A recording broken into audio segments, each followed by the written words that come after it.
फक्त मराठी यूट्यूब चॅनलला सबस्क्राईब करा आणि आमचे लेटेस्ट व्हिडिओज पाहण्यासाठी बेल आयकॉनवर क्लिक करा. लेटेस्ट अपडेटसाठी आमचा इंस्टाग्राम, ट्विटर आणि फेसबुक हँडल्सना फॉलो करा. पद्मनाभ सकाळी इकडे गेला होता पार्थला आणि त्याच्या आईला भेटायला. कार्तिकीनंच मुद्दाम बोलवून घेतलं गैरसमज दूर करण्याकरता. काय? कार्तिकीने त्याला बोलवलं होतं? हो. त्यामुळेच त्यांच्या घरात वादावादी झाली, भांडणं झाली, आणखीन पद्मनाभला लागलं आणि कार्तिकीनं सूरजला अटक करवली. सूरजला अटक झाली? बाबा काय सांगताय तुम्ही? हो, खरं तेच सांगतोय. हा सगळा घोळ त्या कार्तिकीमुळे झालाय. काय गरज आहे कार्तिकीला पद्मनाभला या सगळ्यात खेचायची? तिचे तिला नाही का निस्तरता येत? हद्द पार केली आहे कार्तिकीने. तिच्यामुळे माझा मुलगा जखमी होऊन हॉस्पिटलमध्ये पडलाय. माझ्या नात जवायला अटक झाली. आता काय खैर नाही कार्तिकीची.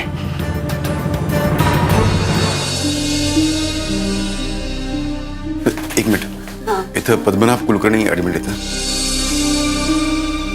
हो, कशी तब्येत त्यांची? जरा सिरियस आहे. आपण? मी त्याचा वडील. अच्छा, डॉक्टर येऊन तुमच्याशी बोलतीलच. प्रकृतीत अजून सुधारणा नाहीये. आज प्रयत्न चालूच आहे. बघू काय होतंय ते. Excuse me.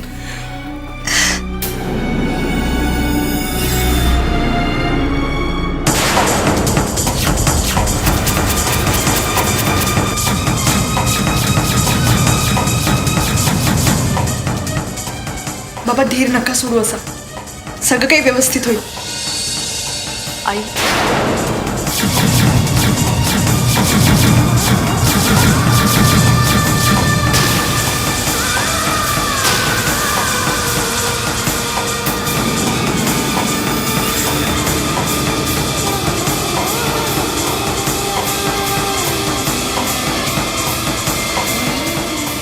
झालं तुझ्या मनासारखं?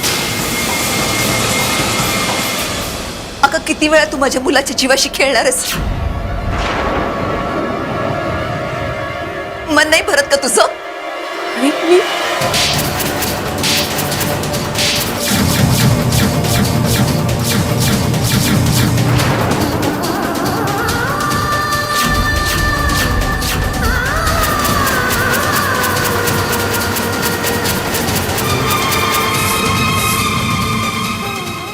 माझ्या मुलाच्या जीवाशी खेळतेस आणि मला आई बोलतेस? कसा केविलवाणा चेहरा करून उभी आहेस? अगं कोण ग? बाई आहेस का? कोण आहेस तू? कशी इतकी दुष्ट वागू शकतेस तू? काय बिघडवलंय माझ्या मुलानं? काय वाईट केलंय आम्ही तुझं? का तू तिच्याशी जीवावर उठलीस? मी काय केलं नाही. शपथ मी काय केलं नाही. एक शब्दही बोलू नकोस. आम्हाला कळलंय जे काय झालंय ना ते फक्त तुझ्यामुळे झालंय. तू चुका करतेस आणि माझ्या मुलाला निस्तरायला पुढे करतेस. आज तुझ्यामुळे माझा मुलगा पुन्हा एकदा मृत्यूशी झुंज देतोय. मी खरं सांगते, मी खरंच काही केलं नाही. हो, एक अपघात होता. वाटलंही नाही की असं काहीतरी होईल. हवं तर मी माफी मागते तुमची, पण मी काही केलं नाही. जे झालं ते चुकून झालं. तुम्ही विश्वास ठेवा माझ्यावर. विश्वास? आणि तुझ्यावर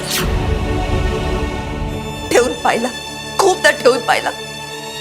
आजवर मी तुला माफ करत आले, गप्प राहिले, आणि तू दरवेळेस आमच्या चांगुलपणाचा गैरफायदा उचललास. का? अगं का माझ्या मुलाचा पिच्छा सोडत नाहीयेस तू? गैरसमज तुझ्या घरी झाले ते तुझ्या चुकीमुळे ना. मग तूच का नाही ते दूर केलेस? का माझ्या मुलाला बोलवून घेतलंस? जर तू पद्मनाभला बोलवलं नसतंस तर असं कधीच झालं नसतं.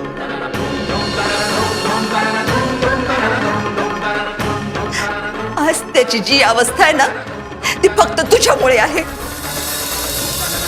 हे बघ, जर माझ्या पद्मनाभला काही झालं ना तर मी तुला असं बोलू नका. जे झालं त्याचं दुःख मलाही आहे. बस बस कर हे नाटक. आणि हे खोटे अश्रू कुठेतरी दुसरीकडे जाऊन गाळ. याचा काही परिणाम होणार नाही आमच्यावरती. गोड गोड बोलून केसाने गळा कापायची तुझी पद्धत ही नवीन नाहीये. पण दरवेळेला हा आमचा चांगुलपणा नडतो आणि आम्ही तुझ्यावरती विश्वास ठेवतो. आमचा चांगुलपणा म्हणजे तुझ्या बाबतीत मूर्खपणा ठरायला लागलाय. बाबा बाबा कार्तिकी बस. कार्तिकी तुझ्या तोंडून किती नाती खोटी वाटतात ग, फसवी वाटतात. तुझा हात बेशुद्ध पडला ना, त्याच्या तोंडून मला बाबा ऐकायचंय. मला हाक मारायला पाहिजे, मी हिला आई म्हणायला पाहिजे. त्यानं आमच्या हाताला धरून आदर द्यायला हवा. खूप नुकसान केलीस कार्तिकी, तू आमचं खूप नुकसान केलीस. नाही हो, मी खरंच काही केलं नाही. वा, एवढं सगळं करून वरती काहीही नाही केलं असं म्हणायला लाज नाही वाटत? अगं तुझ्यामुळे आमच्या आयुष्याची वाताहत झाली, बरबाद झालो आम्ही.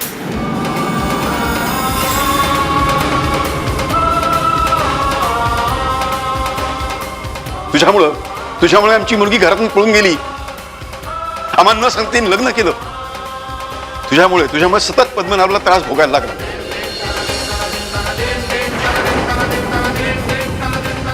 आता बस की बस. आता तरी पिच्छा सोड आमचा. अजून किती त्रास भोगायचा आम्ही तुझ्यामुळे. बाबा विश्वास ठेवा माझ्यावर. मी हे सगळं जाणून बुजून नाही केलं. मी नेहमी स्वतःला तुमच्यापासून लांब ठेवण्याचा प्रयत्न केला. पण माहित नाही का, योगायोगाने मी नेहमी तुमच्या समोर येत गेले.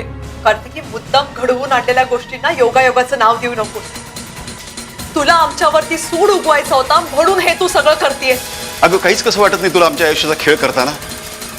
कार्तिकी, सतत तुझी बाजू घेऊन बोलणाऱ्या आईलाही आता हे सगळं असह्य झालंय. अगं अजून किती अंत बघणार आहेस आमचा तू? पाच आता पुरे कर हे सगळं. थांबव. कार्तिकी, माझ्या पद्मनाभला जर काही झालं ना, तर मी तुला जिवंत ठेवणार नाही.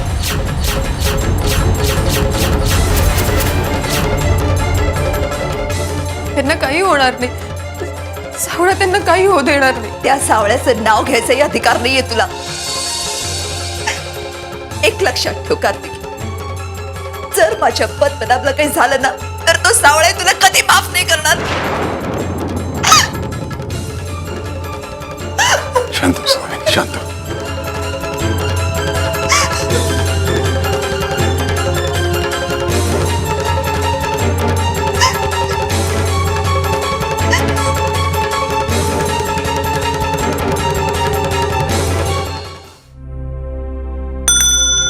हवालदार साहेबांनाही फाईल द्या.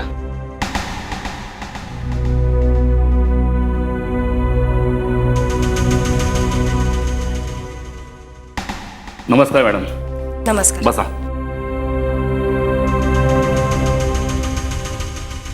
साहेब, मी ॲक्च्युली सूरजला भेटायला आले होते. मला सांगा, आपलं काम झालंय ना? आय मीन सूरजला काय सांगितलं? राणींनी सांगितल्याप्रमाणे तुमचं काम केलं मॅडम. सूरज साहेबांना बरोबर सांगितलं मी. तुम्ही माझं काम केलं का? हो, तेव्हा ना राणीने तुमच्या घरी पैसे पोहोचवले असतील. हवं तर घरी फोन करा आणि खात्री करून घ्या. नाही, त्याची गरज नाही. तेवढा विश्वास ठेवायला लागतो. थँक्स. खूप मोठं काम केलंय तुमचं. मी सूरजला भेटू शकते? या ना, निश्चित. नमस्कार इन्स्पेक्टर साहेब. नमस्कार. आपणच आहे मॅडम का? हो हो, मीच आहे. नमस्कार. मला नील सरांनी पाठवले. बरं बरं, तुम्ही सूरजच्या जामिनाचे कागदपत्र आणलेच असतील ना? सॉरी मॅडम, आज जामीन मिळणं कठीण आहे. काय? आज संध्याकाळपर्यंत फॉर्मॅलिटीज पूर्ण करणं मुश्किल आहे. उद्या आणि परवा जामीन होणार नाही. शनिवार रविवार कोर्ट बंद आहे आणि सूरज साहेबांना 2 दिवस कस्टडीमध्येच राहावं लागेल. शिट, काहीच होऊ शकणार नाही का? नाही मॅडम, सॉरी. बरं ठीक आहे साहेब, मी आले सुरेशला. या.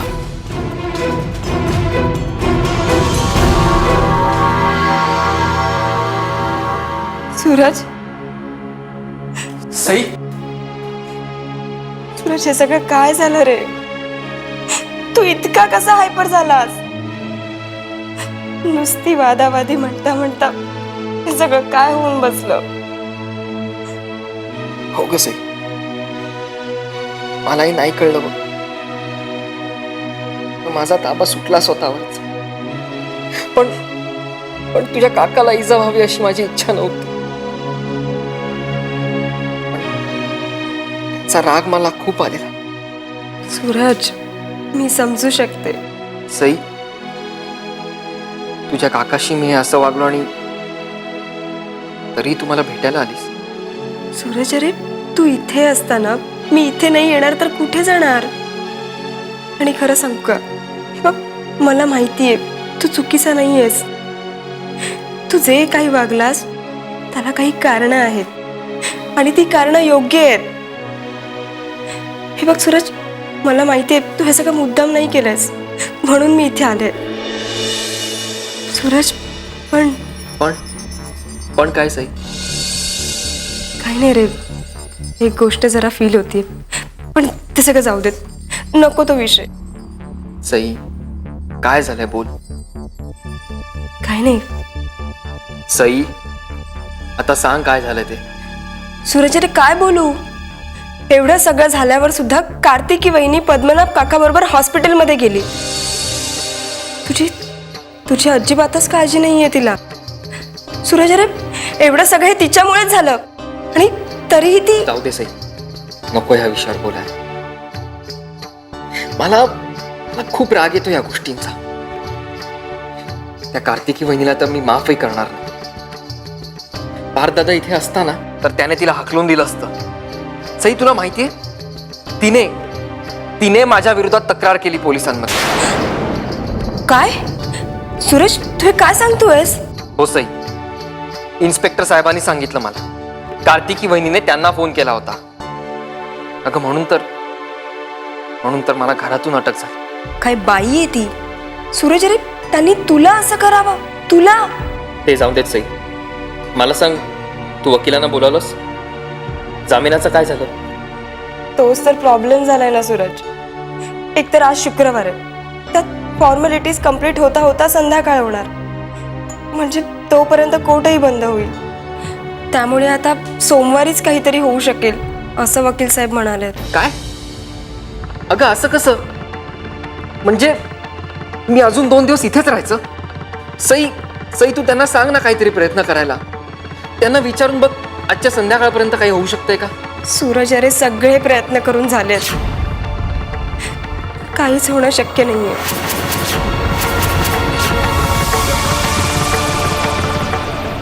सूरज, मला तुझी खूप काळजी वाटतेय रे.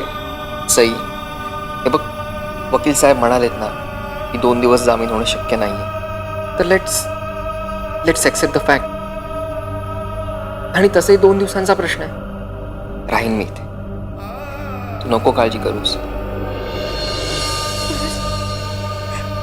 आज खूप हेल्पलेस वाटतंय रे मला. सई, अगं ही वेळ हेल्पलेस होण्याची नाहीये, उलट स्ट्रॉंग होण्याची. आपण का स्वतःला त्रास करून घ्यायचा? उलट जिच्यामुळे आपल्याला हे भोगावं लागतं ना, तिला शिक्षा देण्याची वेळ आहे ही. समजलं? हो सूरज, तू म्हणशील ना, अगदी तसंच होईल.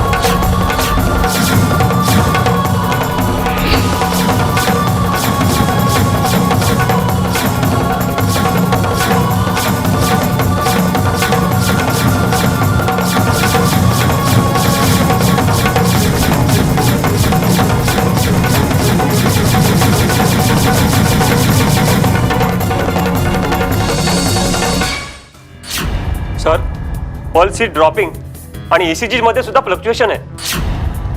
हो ते पाहिले मी. केस क्रिटिकल होत चालले. तुम्ही ट्रीटमेंट चालू ठेवा, येतो लगेच मी. ओके.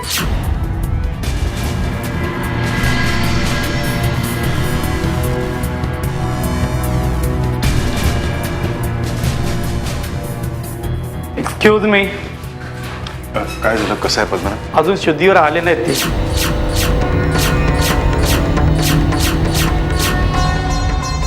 आमचे प्रयत्न सुरू आहेत. ट्रीटमेंट अशी सुरू होईल, पण शुद्ध येईपर्यंत आम्हाला पुढचं काहीच सांगता येणार नाही.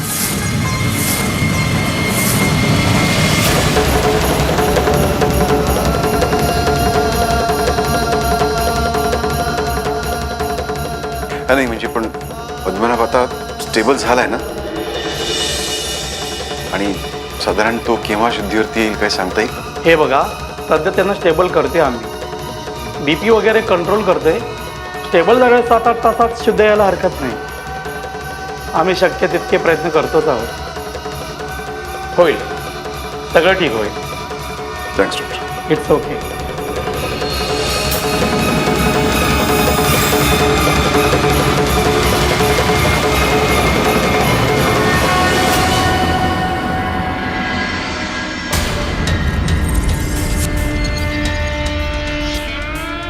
बोल बेटा सर. बाबा मी आत्ताच जाऊन पोलीस स्टेशनमध्ये सूरजला भेटले. मग काय, सूरजपर्यंत बातमी पोचली का? बाबा वहिनीमुळेच त्याला अटक झाली आहे ही न्यूज त्याच्यापर्यंत पोहोचली. गुड गुड बेटा. योग्य बातमी योग्य माणसापर्यंत पोहोचवली असतो. पण बाबा मला वाटलेलं सूरज आज सुटेल, पण अजून 2 दिवस त्याला लॉकअपमध्ये राहावं लागणार आहे. बाबा मला खूप टेन्शन आलंय. सूरजची खूप काळजी वाटतेय मला. असं समज की काही पर्पजमुळे आपला सूरज तिथे थांबलाय. एकदा का आई आणि पार्थला कळलं की कार्तिकीमुळे सूरजला अटक झाली आणि 2-3 दिवस त्याला त्या लॉकअपमध्ये काढायला लागणार आहेत, तर त्याचा परिणाम काय होईल बेटा? पण बाबा या सगळ्यामध्ये सूरज किती हट होईल, त्याला किती त्रास होईल 2 दिवस लॉकअपमध्ये घालवायला. हो बेटा, पण त्याला सांभाळायला तू आहेस ना. पण सूरजला एकदा कळलं की कार्तिकीमुळेच त्याला अटक झाली आहे, तर तो तिचा आयुष्यभर तिरस्कार करेल. आणि एकदा का तिला घराच्या बाहेर काढलं की तोच सगळ्या प्रॉपर्टीचा मालक असेल ना. बेटा मी हे कोणासाठी करतोय? तुझ्यासाठी, सूरजसाठी. कळतंय ना तुला? मग तू आयुष्यभर सुखी राहू शकशील ना. म्हणून सांगतो, फक्त 2 दिवस त्याला कळ काढायला सांग. कळतंय ना बेटा? बरं ठीक आहे. नाही बेटा, you are not convince at all. बेटा हे मी सगळं तुझ्यासाठी करतोय, तुझ्यासाठी. ही कार्तिकी बाई कशी आहे तुला माहिती आहे ना? कळलंय ना तुला? पद्मनाभ काकाचं बघतेस ना तू, काय झालं आयुष्याचं. म्हणून बेटा, बाकी काय नाही, तू त्या घराला वाचवतेस एवढंच डोक्यात ठेव. बाबा तुम्ही म्हणताय ते पटतंय मला. बाबा थँक्स. गुड बेटा, ठेवू फोन. बरं ठीक आहे, बाय. बाय.